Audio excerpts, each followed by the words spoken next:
We wish to talk about the evolving human spirit. We wish to tell you what is taking place on the planet, and then we wish to invite you to see it and participate. You will see that human evolvement usually would take place over a gradual amount of time, and it would take place through the birth and death process.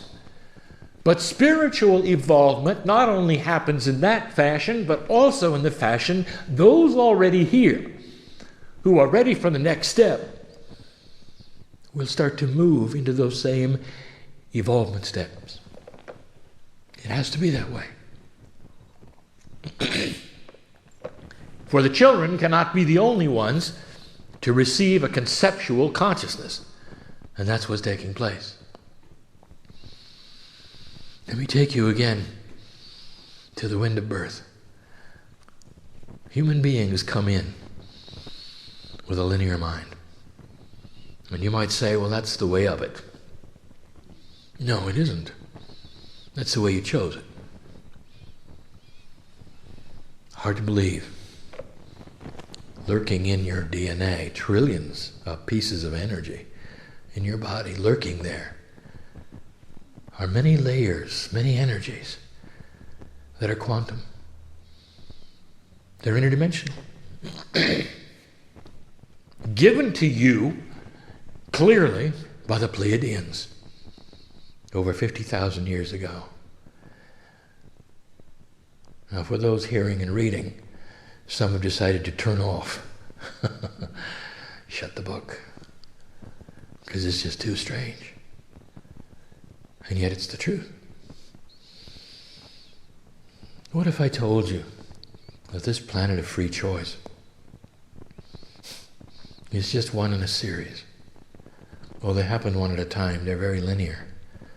But to the last one that happened, it was in the Seven Sisters. The last one that happened, they seeded you so that you would have a piece of God inside, and so that you could continue after they graduated. And they did. Oh, Kyron's talking about ETs. Is he? Or is he talking about family? Let me tell you something I will say yet again. There will come a day. And when the Pleiadians visit you for the second time, and they get out of their ships, they're going to look just like you. Oh, they may be a little taller. They'll look just like you. And you'll know who they are. And they'll demystify everything. I'm going to tell you something else. They're not going to arrive for some time. They wouldn't have arrived at all had it not been for 1987. When you chose to continue the spiritual evolvement of the human race. It's taken all this time. It's slow, you know. Let me tell you about it. Lemurians had a quantum consciousness. It carried over even into what you have called the Atlanteans. And this information is scientifically funny. For the scientists of your world will look at this statement and they say, that's absurd. Absolutely absurd. There's not one artifact that would lead you to believe that the ancients had the ability to manufacture the glass necessary for microscopes and telescopes. They didn't even have electricity. They didn't have computers. They didn't have anything that would allow them to have what you have today. They were not an advanced race. They didn't have science. They couldn't have known. And I say to those scientists, how assumptive of you to place higher knowledge into what you have invented. Let me tell you, they did. But they had it through quantum DNA. In other words, it was intuitive. They were one with everything. Study your quantum physics and know this, that when a human being has a consciousness that is one with everything, they know all about cellular structure. They're part of it. They can see into it. They know how it works. They know how to cure it. They can see unbalance. They can see the solar system. They can see the energies of the planets as they go around the sun. They know all about science, for it is part of them. They're from the dirt of the earth. They're in a quantum state with all. It is intuitive knowledge. They don't need a telescope. They don't need a microscope. They don't need a computer. You do, because you're linear. And you're hobbled. And you've had to create instruments to do for you what you could have done by yourself. But you didn't. The earth has been stuck in linearity for eons. We've told you this before. It's why your prophets up to now have been so accurate, because the earth is stuck in an energy that allows for prophecy. Not anymore, if you've noticed. How many of the quatrains of Nostradamus have come true lately? And the answer is none of them. It's almost like you're in a new earth, and you are. And suddenly human evolvement moves off the peg. When you were born, even the youngest one in here 20 years ago, when you were born, the paradigm was linear. In your brain, there are walls of consciousness. You are so linear you cannot even hear two conversations at once. Oh, you're capable, but you can't know what they are. You have to keep flipping between them, because the linearity of your understanding is one way. Even the message that I give today through my partner is given in a linear fashion, one word at a time. When you can only listen one word at a time, how limiting.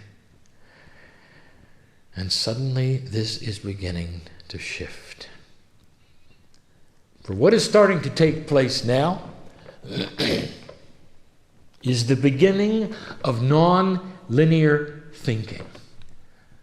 And what this is going to create is a conceptual society. Let me give you some attributes that you may not have thought of. I will give you a secret, an awareness that you might even disagree with. You're aware, are you not, of how linear you are? We've told you before that when interdimensional creatures visit this planet, and they do, they see you as two-dimensional stick figures on a piece of paper that's black and white. And you and your arrogance, especially intellectuals, say to them, well, we can think anything we want to. We can think above the piece of paper. You don't even know what dimension you're in. You don't even know you're not even color. And they see that and they leave. There's nothing here for them. That's what linearity does to you, and you're not even aware of it. Those thinkers of high things, they have a ceiling they run up against. They don't even know they run up against it. They can't think past their own dimensionality. And all of that is shifting, and all of that is changing. Let me give you an example of the human brain. What do you think the human brain can really do? What do you think it's built to do? Let me give you an example of what you think is an unbalanced person. Some of you think it's a sick person. Let me talk about the autistic one. Let us talk about autism in its what you call most severe case. Blessed is the autistic one who has come to this earth to show you what evolvement looks like and spend a lifetime trying to figure out linearity. Blessed is the savant who the earth looks at and says is unbalanced, but they're the only ones who are able to get up off the paper and be in color. The autistic one can do what your calculators can do on your desks. And they don't need a calculator. Give them a problem. Give them 2 digits multiplied by 3 digits, and watch how fast they give you the answer. because they're nonlinear. Ask them what day the 13th will be of August in 2012. And they'll tell you. And they don't need a calendar, and they don't need a calculator. And you might say, what kind of a mind can do that? And I'll tell you, a nonlinear one. Have you ever thought about that? A nonlinear mind. The barriers are dropped. What is taking place, dear ones, for all to know and see and understand that very, very slowly, so as not to create chaos, you have the linearity of the human brain starting to drop in ways so that the walls will still be balanced and make sense, but that you can go beyond them anytime you wish. I'm going to give you some attributes of human evolution in a moment. But let's return to the autistic one.